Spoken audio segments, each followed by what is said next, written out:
মিনারের সুর কি তুমি শোনো না? আসসালামু আলাইকুম ওয়া রাহমাতুল্লাহ। আলহামদুলিল্লাহি রাব্বিল আলামিন ওয়াসসালাতু ওয়াসসালামু আলা আশরাফিল আমবিয়া ওয়াল মুরসালিন ওয়া আলা আলিহি ওয়া আসহাবিহি আজমাইন, আম্মা বাদ।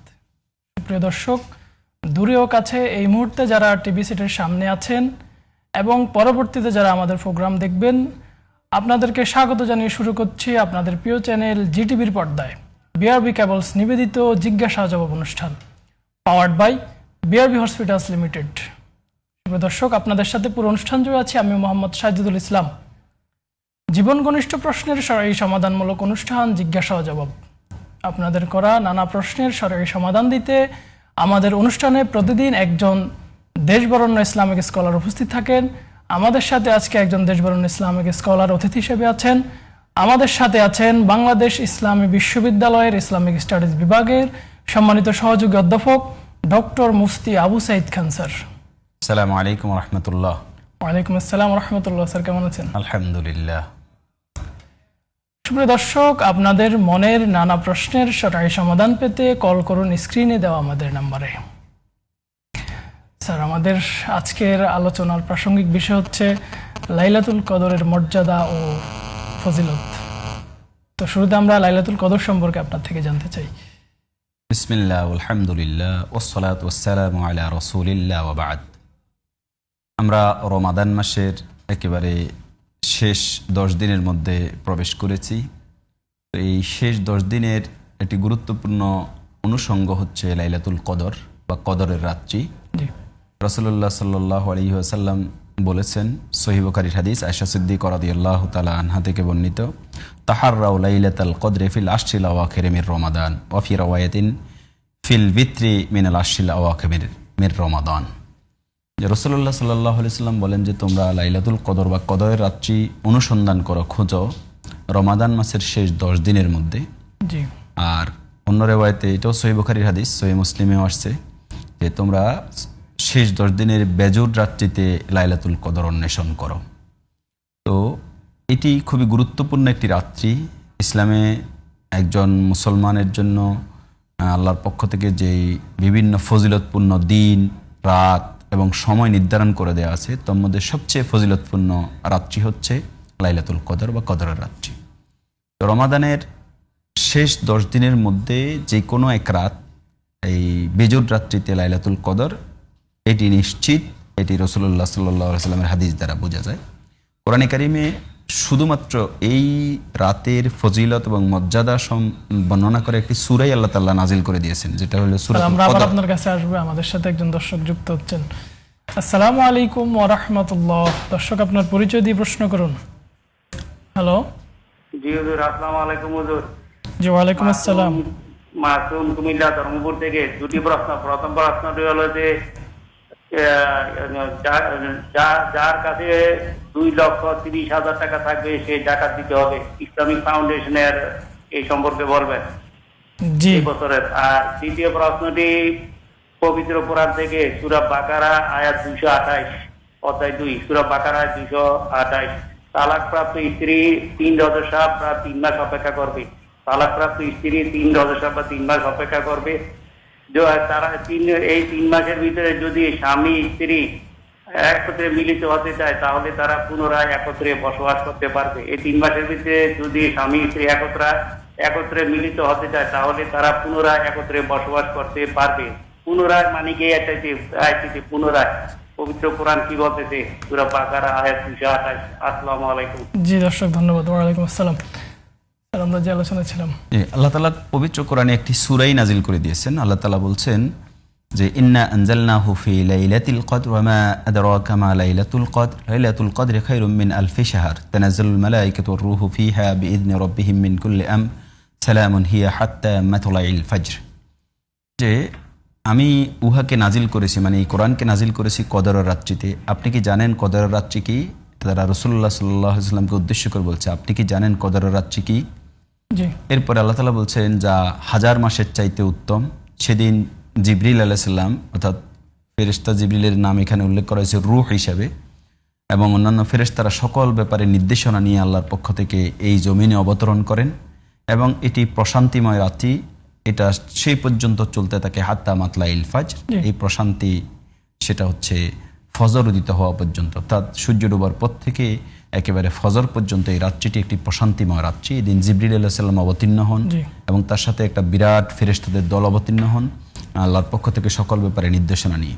এখানে একটা ভুল ধারণা আছে, আমাদের দেশে বলা হয় শাবান মাসের 14 তারিখ দিবাগত রাত্রি, যেটাকে শবে বরাত বলা হয়, সেটাকে বলা হয় ভাগ্য রজনী। জি। কিন্তু এটা নিয়ে কোনো হাদিস পাওয়া যায় না ভাগ্য রজনী হিসেবে, বরং কদরের রাত্রিটা হচ্ছে ভাগ্য রজনী। কারণ কোরআন কারিমে সূরা কদরের মধ্যে আল্লাহ তাআলা বলছেন জিবরিল এবং ফেরেশতারা সকল ব্যাপারে নির্দেশনা নিয়ে এই রাত্রিতে অবতরণ করেন। জি স্যার, আমরা আবার আপনার কাছে প্রাসঙ্গিক বিষয় ফিরবো। তো আমাদের একজন দর্শকের প্রশ্ন ছিল যে ইসলামী ফাউন্ডেশন 2,30,000 টাকা নির্ধারণ করে দিয়েছে জাকাত দেওয়ার ক্ষেত্রে, এই সম্পর্কে উনি জানতে চেয়েছেন। ইসলামী ফাউন্ডেশন এরকম জাকাতের নেসাব নির্ধারণ করে দিয়েছে কিনা আমরা জানি না, তবে রাসূলুল্লাহ সাল্লাল্লাহু আলাইহি সাল্লামের হাদিস অনুযায়ী তার কাছে 7.5 ভরি স্বর্ণ অথবা 52.5 তোলা বা 52.5 ভরি রূপা থাকবে, তিনি জাকাত দিবেন। অথবা সমপরিমাণ যদি অর্থ থাকে, যেটা দিরহাম এবং দিনার ছিল তৎকালীন জামানায়, তো এখন কাগজের মুদ্রায় সেটাকে স্বর্ণের মূল্য আকারে হিসাব করবে অথবা রূপার মূল্য আকারে হিসাব করবে। তো সেই ক্ষেত্রে সম্ভবত 2,31,000 বা 30,000 এই পরিমাণটা সম্ভবত রূপার 52.5 ভরি রূপার দাম হিসেবে সম্ভবত নির্ধারণ করা হয়েছে। এরকম যদি হয়ে থাকে কোনো ব্যক্তির কাছে এবং তিনি চাইলে জাকাত দিতে পারেন। তবে আমরা মনে করি যে কেউ যদি স্বর্ণের হিসাবেও জাকাত হিসাব করে, তার মানে প্রায় এখনকার জামানায় 18-19 লাখ টাকার মতো কারো কাছে থাকলে 1 বছর অতিবাহিত হলে তিনি জাকাত দিবেন।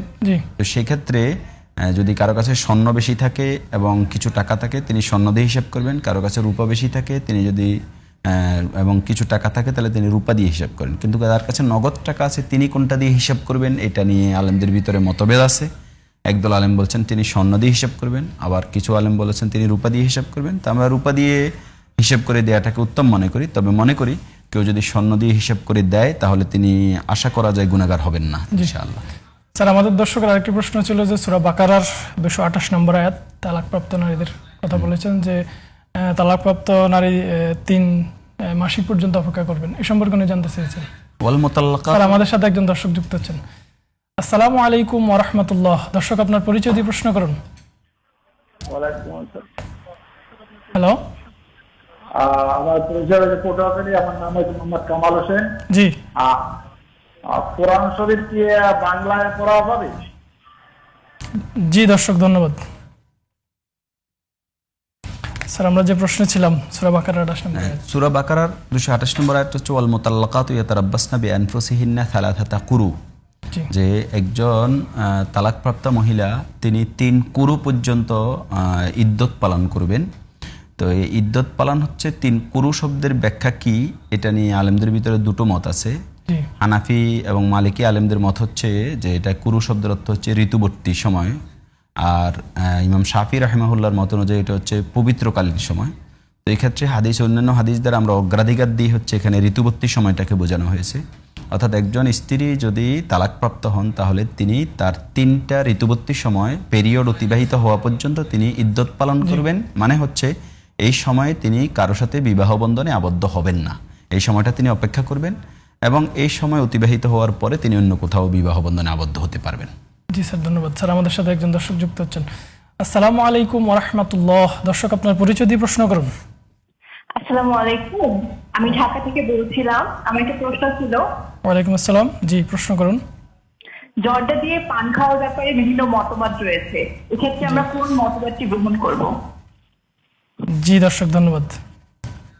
যে আরেকজন দর্শক যুক্ত হচ্ছেন আমাদের সাথে। আসসালামু আলাইকুম ওয়া রাহমাতুল্লাহ। দর্শক, পরিচয় দিয়ে প্রশ্ন করুন। ওয়ালাইকুম সালাম, আমি ঢাকা থেকে বলছি। আমার দুটো প্রশ্ন। জি। একটা হচ্ছে ছোট বাচ্চারা অনেক সময় জামা কাপড়ে অথবা বিছানার প্রতি পেশাব করে যেত, সেটা থেকে পবিত্র হওয়ার শারীরিক দৃষ্টিভঙ্গিতে কি এটা?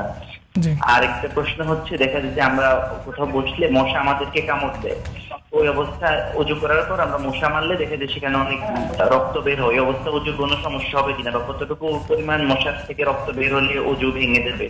জি জি দর্শক, ধন্যবাদ। স্যার, আমাদের একজন দর্শকের প্রশ্ন ছিল যে উনি কোরআন মাজিদ বাংলায় পড়তে পারবেন কিনা, এ সম্পর্কে উনি জানতে চেয়েছেন। কোরআন কারীম আরবিতে নাজিল হয়েছে এবং আরবি ভাষায় যেভাবে যে বর্ণগুলো আছে এই বর্ণগুলো যদি একটি বর্ণ কেউ উচ্চারণ করে তাহলে তিনি 10 নেকি করে পাবেন। ইবনে মাসউদ রাদিয়াল্লাহু তাআলা থেকে বর্ণিত, ইমাম তিরমিজি হাদিস বর্ণনা করেছেন, মান করা হারফাম মিন কিতাবিল্লাহি ফালাহু হাসানা ওয়াল হাসানাতু বিআশরি আমসালিহা। ফালাম আকুল আলিফ লাম মিম হারফুন ওয়াহিদুন বাল আলিফুন হারফুন ওয়া লামুন হারফুন ওয়া মিনুম হারফুন। তাহলে আল্লাহ রাসূল উল্লেখ করেছেন আলিফুন ওয়া লামুন ওয়া মিমুন, তার মানে আরবি এই প্রত্যেকটি অক্ষর বর্ণ উচ্চারণের মধ্যে দিয়ে তিনি সওয়াব পাবেন 10 নেকি করে। তবে কেউ যদি আরবি পড়তে না পারেন, তিনি বাংলা অনুবাদ করে কোরআন বুঝতে পারেন, এটার জন্য তিনি আশা করা যায় সওয়াব পাবেন, কিন্তু কোরআন তিলাওয়াতের যে আরবি উচ্চারণের যে ফজিলত সেটি তিনি পাবেন না। এজন্য কোরআন কারীম আরবি ভাষায় যেভাবে নাজিল হয়েছে এইভাবে তেলাওয়াত শেখা এটাই প্রত্যেক মুসলমানের দায়িত্ব। এরপরে তিনি বাংলায় অনুবাদ তিনি বুঝবেন। তবে বাংলায় যে উচ্চারণ দেয়া থাকে, মানে আরবি শব্দের বাংলা উচ্চারণ, এটা পড়া ঠিক না, কারণ এটা পড়লে বাংলার উচ্চারণে আরবির উচ্চারণের ফোনেটিক্যালি এটা কখনোই ঠিক হবে না এবং এটা শুদ্ধ উচ্চারণ হবে না। এজন্য বাংলায় বানান করা উচ্চারণ দেখে দেখে কোরআন পড়ার চাইতে অনুবাদ পড়ে বোঝা, এর দ্বারা তিনি আশা করা যায় সওয়াব পাবেন। আর অন্যথায় তাকে আরবি শিখে আরবিতেই তেলাওয়াত করতে হবে। জি স্যার, আপনাকে ধন্যবাদ। আমরা আপনার বাকি প্রশ্নের উত্তরে ফিরবো বিরতির পরে। সুপ্রিয় দর্শক, আপনারা দেখছেন বিআরবি কেবলস নিবেদিত জিজ্ঞাসা জবাব অনুষ্ঠান, powered by BRB hospitals limited. সময় হলো একটি বিরতির পর আমরা আবারও ফিরে আসবো। ততক্ষণে আমাদের সাথেই থাকুন। সুবহানাল্লাহি ওয়া বিহামদিহি সুবহানাল্লাহিল আযীম। মিনারের সুর কি তুমি শোনো না? আসসালামু আলাইকুম ওয়া রাহমাতুল্লাহ। সুপ্রিয় দর্শক, বিরতির পর আমরা আবারও ফিরে এলাম। বিরতির পূর্বে আপনারা দেখছেন বিআরবি কেবলস নিবেদিত জিজ্ঞাসা জবাব অনুষ্ঠান, powered by BRB hospitals limited. আপনাদের সাথে আছি আমি মোহাম্মদ সাজিদুল ইসলাম। জীবন ঘনিষ্ঠ প্রশ্নের সরকারি সমাধানমূলক অনুষ্ঠান জিজ্ঞাসা ও জবাব। সুপ্রিয় দর্শক, আপনাদের মনের নানা প্রশ্নের সরকারি সমাধান পেতে কল করুন স্ক্রিনে দেওয়া আমাদের নাম্বারে। স্যার, বিরতির পূর্বে আমরা আপনার থেকে শুনছিলাম, তো আমাদের একজন দর্শকের প্রশ্ন ছিল যে জর্দা দিয়ে পান খাওয়ার ব্যাপারে বিভিন্ন মত রয়েছে, তো জর্দা দিয়ে পান খাওয়া যাবে কিনা এ সম্পর্কে উনি জানতে চেয়েছেন। আধুনিক ডাক্তারদের অনেকেই মত প্রকাশ করেছেন যে জর্দাটা ক্ষতিকর, এবং বিশেষ করে জর্দার কোটা এর মধ্যেও লেখা দেয়া থাকে যে এটা ক্ষতিকর। তো ফলে এরকম বিষয় থেকে দূরে থাকা প্রত্যেক মুসলমানেরই দায়িত্ব। আমরা এটাকে, আলেমদের মধ্যে দুটো মত আছে, কেউ কেউ এটাকে হারাম বলেন, কেউ মাকরুহ বলেন, অপছন্দনীয় বলেন। তো যেহেতু এটা ডাক্তারদের একটি গবেষণা, এর জন্য আমরা এটাকে মাকরুহ বলি এবং এটা থেকে বিরত থাকা উচিত বলে আমরা মনে করি।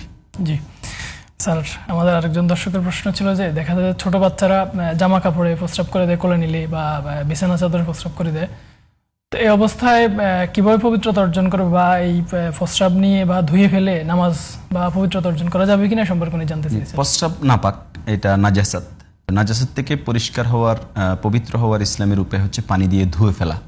তো যদি ছোট বাচ্চা পেশাব করে দেয় মা বাবা বা অন্য কারো বিছানাপত্রে, তাহলে সেই কাপড়ের সংশ্লিষ্ট স্থানে যেখানে পেশাব করেছে সেটা 3 বার ধুয়ে ফেলবে। আশা করি এর দ্বারা পবিত্রতা হাসিল হয়ে যাবে। তবে রাসূলুল্লাহ সাল্লাল্লাহু আলাইহি ওয়াসাল্লাম থেকে একটা হাদিস আছে, সহিহ বুখারীর হাদিস, যে এমন যদি বাচ্চা হয়, দুটো শর্ত বাচ্চার ক্ষেত্রে, বাচ্চাটা ছেলে বাচ্চা হওয়া লাগবে, আর দ্বিতীয় হচ্ছে বাচ্চা শুধুমাত্র মায়ের দুধ পান করে আর কিছু পান করে না। এই দুটো শর্ত যদি কোনো বাচ্চার ক্ষেত্রে পাওয়া যায়, সে বাচ্চা যদি পেশাব করে তাহলে সেখানে পানি ঢেলে দিলেই হবে, ভালো করে ধোয়া লাগবে না। যেমন রাসূলুল্লাহ সাল্লাল্লাহু আলাইহি সাল্লামের কোলে এরকম একটা মাতৃদুগ্ধ পানকারী বাচ্চা নিয়ে আসা হয়েছে, ছেলে বাচ্চা।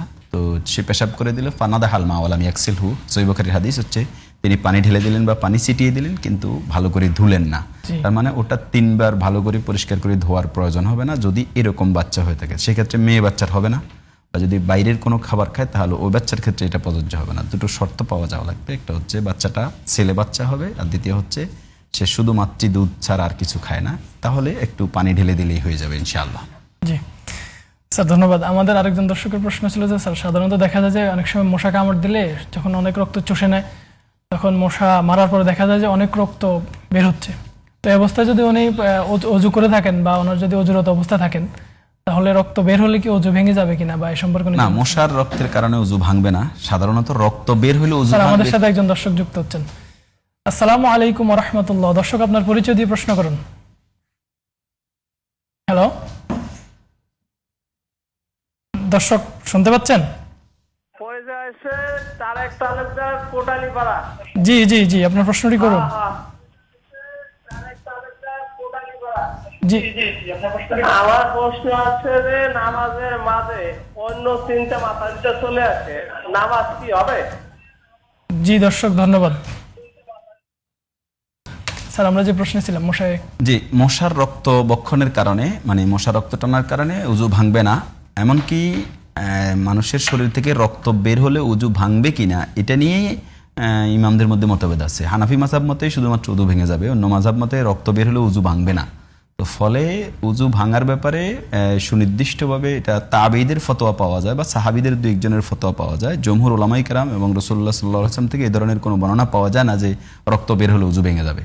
তো সেক্ষেত্রে মশার রক্ত তো এত অল্প পরিমাণ, এবং হানাফি মাযহাব মতেও রক্ত বেরিয়ে যদি গড়িয়ে পড়ে তাহলেই কেবল বেশি রক্ত বের হলেই উজুটা ভাঙবে। তবে কোনো ব্যক্তি যদি মশা মারে আর মশার থেকে যদি পর্যাপ্ত রক্ত বেরিয়ে ওই স্থানে রক্ত লেগে যায় তাহলে কিন্তু ওই স্থানটা নাপাক হয়ে যাবে, এটা ধুইতে হবে, ওই জায়গাটা ধুয়ে নেবে, তার উজু ভাঙবে না আশা করি। জি ধন্যবাদ স্যার। আমাদের আরেকজন দর্শকের প্রশ্ন ছিল যে স্যার লাইলাতুল কদরের ব্যাপারে বলা হচ্ছে যে লাইলাতুল কদর বিজোড় রাত্রে তেলাশ করার জন্য। তো আমাদের দেশে সাধারণত বিজোড় রাত্রি হয় সৌদি আরবের একদিন পরে, তো এক্ষেত্রে উনি বিজোড় রাত্রি কিভাবে তালাশ করবেন এই সম্পর্কে জানতে চেয়েছেন। দেখেন, আরবি মাস সারা পৃথিবীতে ঘূর্ণয়মান, এবং এটাই রাসূলুল্লাহ সাল্লাল্লাহু আলাইহি ওয়াসাল্লাম সাহাবায়ে কেরামের যুগ থেকে শুরু করি এইভাবে চলে আসছে। আজকের যুগে হয়তো স্যাটেলাইটের যুগে হওয়ার কারণে, ইন্টারনেটের যুগ হওয়ার কারণে আমরা এখন বুঝতে পারি যে সৌদি আরবে গতকাল হয়তো রোজা লাইলাতুল কদরের রাত্রি ছিল, বেজর রাত্রি, আমাদের এখানে আজকে বেজর রাত্রি পরের দিন হচ্ছে। এটা তো আমরা বুঝতেই পারতাম না আজ থেকে 100 বছর আগে, 500 বছর আগে, 200 বছর আগে। তো তখন কি ইসলাম সারা পৃথিবীতে ছিল না? তাহলে এর দ্বারাই বোঝা যায় যে আল্লাহ রাব্বুল আলামিন লাইলাতুল কদরটা মূলত এই উম্মতকে একটা ফজিলতপূর্ণ রাত্রি দিয়েছেন। অতএব উম্মত যেই অঞ্চলে যেই তারিখ অনুযায়ী লাইলাতুল কদর গণনা করবে, আল্লাহ রাব্বুল আলামিন তাদেরকে সেই তারিখ অনুযায়ী লাইলাতুল কদরের এই ফজিলতটা দান করবে। এটা আল্লাহর একটা দান, তো আল্লাহ তাআলা তো ওদিন দিবেন। এজন্য এটা জিনিসটাই ফজিলত, জিনিসটা হচ্ছে আল্লাহর একটা দয়া যে তিনি উম্মাকে, এই আল্লাহর বান্দাদেরকে তিনি এই দয়াটা করবেন। তাহলে যে উম্মা, যে বান্দারা যে অঞ্চলে যে তারিখ নিয়ে লাইলাতুল কদরকে বেজর রাত্রি হিসেবে রমাদান মাস পরিগণনা করবে, সেইখানে সেই আলোকেই লাইলাতুল কদর তাদের জন্য প্রযোজ্য হবে ইনশাআল্লাহ। জি ইনশাআল্লাহ। স্যার আমাদের আরেকজন দর্শকের প্রশ্ন ছিল যে সাধারণত নামাজের ক্ষেত্রে আমরা যখন নামাজে দাঁড়াই, হ্যাঁ, জামাতে থাকি বা নামাজ ব্যক্তিগতভাবে নিজে নিজে পড়ি, তখন মাথায় অনেক চিন্তা আসে। এক্ষেত্রে নামাজের এটা সহিহ বুখারীর একটা হাদিস আছে যে এটা হলো শয়তান মানুষের একেবারে ঘাড়ে বসে যায়, এবং এইভাবে সে যখন আজান দেয় সে পালিয়ে যায়, আবার ফিরে আসে, ইকামত দিলে সে চলে যায়, আবার ফিরে আসে, এসে বান্দাকে বলে উযকুর কাদা ওয়া কাদা, যে তুমি এটা স্মরণ করো, এটা স্মরণ করো। অথচ এগুলোর কোনো কিছুই তার স্মরণে হওয়ার ছিল না। এমনকি বান্দা লাইয়াদিক কামসল্লা, সে কতটুকু কয় রাকাত নামাজ পড়ছে এটাও ভুলে যায়। এরকম এটা শয়তানের ওয়াসওয়াসা। আবু দাউদে একটা হাদিস আছে, এক সাহাবী রাসূলুল্লাহ সাল্লাল্লাহু আলাইহি ওয়াসাল্লামের কাছে এসে বললেন, ইয়া রাসূলুল্লাহ, নামাজের মধ্যে আমার মনোযোগ ছুটে যায়, অন্যদিকে চলে যায়, আমি কি করব? আল্লাহ রাসূল সাল্লাল্লাহু আলাইহি ওয়াসাল্লাম বললেন যে এটা শয়তানের ওয়াসওয়াসা, ওই শয়তানের নাম হচ্ছে খেনজিব। তো তুমি এর থেকে বাঁচার জন্য একটু বাম দিকে থুতু ফেলে, মানে সামান্য বাম দিকে থুতু ফেলে, এরকম করে সামান্য একটু থুতু ফেলে, এবং ঘাড় খুব বাঁকা না করে, তো এরপরে তুমি আউযুবিল্লাহি মিনাশ শাইতানির রাজিম পড়বে, তাহলে শয়তান তোমার থেকে দূরে সরে যাবে। এবং একজন ইমানদার ব্যক্তি যখন নামাজে দাঁড়াবে, যদি তার এই কল্পনা এসে যায়, তাহলে রসুলের হাদিস দ্বারা বোঝা যাচ্ছে এই কাজটা সে করবে, বাম দিকে একটু থুতু ফেলে, সামান্য বামে থুতু ফেলে, এরপর আউযুবিল্লাহি মিনাশ শাইতানির রাজিম পড়বে, আর বাকি সে সচেষ্ট থাকবে যাতে করে এই ধরনের কিছু তার অন্তরে না আসে, আল্লাহকে স্মরণ রেখে নামাজটা যাতে আদায় করতে পারে। সামনে আল্লাহ রাব্বুল আলামিন দেখছেন, এই ধরনের অনুভূতি থেকে যদি অন্তরে তিনি লালন করতে পারেন, তাহলে আশা করি ইনশাআল্লাহ এর থেকে পরিত্রাণ পাবেন। জি স্যার, আপনাকে ধন্যবাদ। স্যার আমরা যে আলোচনা ছিলাম মহিমান্বিত রজনী লাইলাতুল কদর, হ্যাঁ, লাইলাতুল কদর নিয়ে আমরা বলছিলাম যে এটা ভাগ্য রজনী। আমাদের সমাজে শবে বরাতকে ভাগ্য রজনী বলা হয়, বরং কোরআনে কারিমে আল্লাহ তাআলা বলছেন, তানাজ্জালুল মালাইকাতু ওয়ার রূহু ফিহা বিইذনি রাব্বিহিম মিন কুল্লি আমর, সকল ব্যাপারে নির্দেশনা নিয়ে জিবরিল এবং ফেরেশতারা এই রাত্রিতে অবতীর্ণ হন। এবং সূরা দুখানের শুরুতে আল্লাহ তাআলা বলছেন, ফিহা ইউফরাকু কুল্লু আমরিন হাকিম আমরাম মিন ইনদিনা ইন্না কুন্না মুরসিলিন। সেদিন প্রত্যেকটা প্রজ্ঞাময় বিধিবিধানকে আলাদা আলাদা করে নিশ্চিতভাবে সাব্যস্ত করে ফেলা হয়, এবং তিনি রাসূল প্রেরণ করেন, মানে প্রতিনিধি প্রেরণ করেন আল্লাহর পক্ষ থেকে। আল্লাহ তাআলা ফেরেশতা প্রেরণ করেন দুনিয়াতে, এবং সেটা পৃথক পৃথকভাবে প্রত্যেকের জন্য ফয়সালা করে দেওয়া হয়। এই জন্য কদরের রাত্রিটা হচ্ছে আমাদের ভাগ্য রজনী। এই তারিখেই আমরা আল্লাহর কাছে দোয়া করব আমাদের ভাগ্য উন্নয়নের জন্য। এই একটা দিক। দ্বিতীয় দিকটা হচ্ছে এই রাত্রে যত বেশি ইবাদত বন্দেগী করা যায়, যেহেতু রাসূলুল্লাহ সাল্লাল্লাহু আলাইহি ওয়াসাল্লাম থেকে হাদিসও আসছে যে মান কামা লাইলাতাল কদরি ঈমানান ওয়া ইহতিসাবান গুফিরা লাহু মা তাকাদ্দামা মিন দামবি, সহিহ বুখারীর হাদিস। যে ব্যক্তি কদরের রাত্রিতে দাঁড়িয়ে দাঁড়িয়ে নামাজ আদায় করবে, আল্লাহ তাআলা তার গুনাহগুলো মাফ করে দিবেন। এবং রাসূলুল্লাহ সাল্লাল্লাহু আলাইহি ওয়াসাল্লাম কি করতেন এটা নিয়ে আয়েশা সিদ্দিকা রাদিয়াল্লাহু তাআলা আনহা বলছেন, ইযা কানা আশরুল আওয়াখিরু মির রমাদান শাদ্দা মি'দারা ওয়া আহিয়া লাইলা ওয়া আইকাদা আহলা। তিনি রাসূলুল্লাহ সাল্লাল্লাহু আলাইহি ওয়াসাল্লাম এই শেষ 10 দিন যখন এসে যেত রমাদানের, তো তিনি একেবারে কোমর বেঁধে ফেলতেন, একেবারে লেগে যেতেন, সারা রাত্রি জাগ্রত থাকতেন। এমনকি শুধু নিজে জাগ্রত থাকতেন না, পরিবারের লোকজনকে, তার স্ত্রীদেরকে সবাইকে জাগিয়ে দিতেন। এভাবে তিনি নামাজ আদায় করতেন। তো রাসূলুল্লাহ সাল্লাল্লাহু আলাইহি ওয়াসাল্লামের হাদিস থেকে আমরা এটা বুঝি যে এটা বেজোড় রাত্রিতে, তাহলে 20তম দিবাগত রাত মানে 21-এর রাত্রি, 23-এর রাত্রি, 25-এর রাত্রি, 27-এর রাত্রি, 29-এর রাত্রি। তো হাদিস থেকে আমরা 3টে হাদিস পাই ক্ষেত্রে। একটা হচ্ছে আব্দুল্লাহ ইবনে উনাইস রাদিয়াল্লাহু তাআলা আনহু, সহিহ মুসলিমের হাদিস। তিনি বলছেন যে রাসূল সাল্লাল্লাহু আলাইহি ওয়াসাল্লাম বলছেন, উরিতু লাইলাতাল সবিহাতা লাইলাতাল কদর, আমি দেখেছি লাইলাতুল কদরের ভোরবেলা যে আসজুদু ফিল মাই ওয়াত্তিন, আমি সেজদা দিচ্ছি মাটি এবং কাদা মাটিতে। তো আব্দুল্লাহ ইবনে উনাইস রাদিয়াল্লাহু তাআলা বলছেন, ওয়াদালিকা লাইলাতু 23, সেটা ছিল 23-এর রাত্রি। তাহলে এই সহিহ মুসলিমের এই হাদিস দ্বারা বোঝা যায় এটা হলো 23তম রাত্রি, মানে 22তম দিবাগত রাত, 23-এর রাত্রি লাইলাতুল কদর। সহিহ বুখারীর হাদিস বলি, আবু সাঈদ খুদরি রাদিয়াল্লাহু তাআলা থেকে বর্ণিত, তিনি বলেন, আমরা রাসূলুল্লাহ সাল্লাল্লাহু আলাইহি ওয়াসাল্লাম ইতিকাফ করলাম মাঝের 10 দিন। কুন্না নাতাফিকু মা রাসূলুল্লাহ সাল্লাল্লাহু আলাইহি ওয়াসাল্লাম আল আশরাল আওসাত। তো যেদিন একেবারে 20তম দিন ফিল আপ হয়ে গেল, মানে মাঝের 10 দিন 11 তারিখ থেকে, যে ফি সবিহাতা 20 নাকাল নামাতা আনা, আমরা আমাদের জিনিসপত্র লইয়া বের হয়ে চলে আসছি, লাইলাতুল কদর তো আর পাইলাম না। আল্লাহ রাসূল আতানা রাসূলুল্লাহ সাল্লাল্লাহু আলাইহি ওয়াসাল্লাম, আল্লাহ রাসূল আসলেন, আয়েশা বললেন, তোমাদের কেউ যদি ইতিকাফ করতে চায় সে যেন তার ইতিকাফের জায়গা আবার ফিরে যায়, তার মানে লাইলাতুল কদর শেষ দশকে। এই কথা বলে রাসূল বলছেন যে উরিতু, আমাকে দেখানো হয়েছে যে এই রাত্রিতে, ফি হাদিহিল লাইলা, এই রাত্রিতে আমাকে দেখানো হয়েছে আসজুদু ফিল মাই ওয়াত্তিন, আমি পানি এবং মাটির মধ্যে, মানে কদ্দমাক্ত মাটিতে সেজদা দিচ্ছি। তো আবু সাঈদ খুদরি রাদিয়াল্লাহু তাআলা বলছেন, ওয়াল্লাযী বাআসাকা বিল হক হাজাতিস সামাউ ফি আখিরে ইয়াউমে 20তম দিনের শেষ বিকালে ওদিন বৃষ্টি হয়। তার মানে লাইলাতুল কদরটা পাওয়া গেল কোন দিন? 21-এর রাত্রিতে। স্যার, আমাদের সাথে একজন দর্শক যুক্ত হচ্ছেন। আসসালামু আলাইকুম ওয়া রাহমাতুল্লাহ। দর্শক, আপনার পরিচয় দিয়ে প্রশ্ন করুন। হ্যালো, জি। আমি মিরপুর থেকে লাকি। এবারে ফেট সম্পর্কে সম্পর্কে জানা যাবে? জি জি। ফেটটা কত হবে? সাদাকাতুল ফিতর। ঠিক আছে দর্শক, ধন্যবাদ। যে আমরা যে প্রসঙ্গে বলছিলাম, তো এই হাদিস থেকে বোঝা যায়, এবং আবু সাঈদ খুদরি রাদিয়াল্লাহু তাআলা বলছে, সকালবেলা রাসূলুল্লাহ সাল্লাল্লাহু আলাইহি ওয়াসাল্লামের নাকে এবং কপালে আমি এই মাটির চিহ্ন দেখেছি। তাহলে এখানে এই হাদিস থেকে পেলাম আমরা 20 তারিখ। ইমাম বাইহাকি মুআবিয়া ইবনে আবি সুফিয়ান রাদিয়াল্লাহু তাআলা থেকে হাদিস বর্ণনা করেছেন। সহিহ মুসলিম উবাই বিন কাব রাদিয়াল্লাহু তাআলা থেকে হাদিস বর্ণনা করেছেন। তিনি বলছেন লাইলাতা 27, সেটা হলো 27-এর রাত্রি। তাহলে 3জন সাহাবী থেকে 21-এর রাত্রি, 23-এর রাত্রি, 27-এর রাত্রি আমরা লাইলাতুল কদর পাচ্ছি। আর রাসূলুল্লাহ সাল্লাল্লাহু আলাইহি ওয়াসাল্লাম বেজোড় রাত্রির কথা বলছেন। এজন্য অধিকাংশ মুহাদ্দিস, মুফাসসির, ইমামদের মত হচ্ছে যে লাইলাতুল কদর এই শেষ দশকের শেষ 10 দিনের বেজোড় রাত্রিতে ঘূর্ণয়মান। কোন বছর 20 তারিখ দিবাগত রাত্রে, কোন বছর 22 তারিখ দিবাগত রাত্রে, কোন বছর 24 তারিখ দিবাগত রাত্রে। এজন্য পুরো দশকটাকে বেজোড় রাতগুলোকে আমাদের গুরুত্ব দেওয়া উচিত। জি স্যার, ধন্যবাদ। স্যার, একদম সংক্ষেপে আমাদের একজন দর্শক জানতে চেয়েছেন যে সাদাকাতুল ফিতর, এই বছর সাদাকাতুল ফিতরের ইসলামী ফাউন্ডেশন একটা পরিমাণ নির্ধারণ করে দিয়েছে যে 1 সা খেজুর এবং অর্ধসা মানে গম, এগুলোর উপর ভিত্তি করে এটা সম্ভবত 120 টাকা সর্বনিম্ন, আর সর্বোচ্চ মনে হয় 2200 কত টাকা যেন। উনি এটা পত্রিকায় ঘাটলেই পেয়ে যাবেন, ইসলামী ফাউন্ডেশনের নির্ধারিত। অথবা তিনি নিজে গিয়ে বাজার থেকে যদি 2.5 কেজি খেজুরের দাম নির্ধারণ করে, অথবা 1 কেজি 650 গ্রাম আটার দাম নির্ধারণ করে তিনি নিজেও ঠিক নির্ধারণ করে যাকাত দিতে পারেন, এতে কোনো অসুবিধা নেই। স্যার, আপনাকে অসংখ্য ধন্যবাদ কষ্ট করে এসে আমাদেরকে সময় দেওয়ার জন্য। আশা করছি আপনার কথাগুলোর দ্বারা আমাদের দর্শকরা উপকৃত হবে ইনশাআল্লাহ তাআলা। ইনশাআল্লাহ, আল্লাহ কবুল করুক। জি, সুপ্রিয় দর্শক, আপনারা দেখছেন বিআরবি কেবলস নিবেদিত জিজ্ঞাসা ও জবাব অনুষ্ঠান, powered by BRB hospitals limited. অনুষ্ঠানের একেবারে শেষ পর্যায়ে চলে এসেছি, বিদায় নেওয়ার পালা। আগামী দিন একই সময় একই টিভির পর্দায় হাজির হয়ে যাব। ততক্ষণে আল্লাহ রাব্বুল আলামিন আপনাদেরকে ভালো রাখুন। সুবহানাকাল্লাহুম্মা ওয়া বিহামদিকা আশহাদু আল্লা ইলাহা ইল্লা আনতা আস্তাগফিরুকা ওয়া আতুবু ইলাইক। আসসালামু আলাইকুম ওয়া রাহমাতুল্লাহ। মিনারের সুর কি তুমি শোনো না?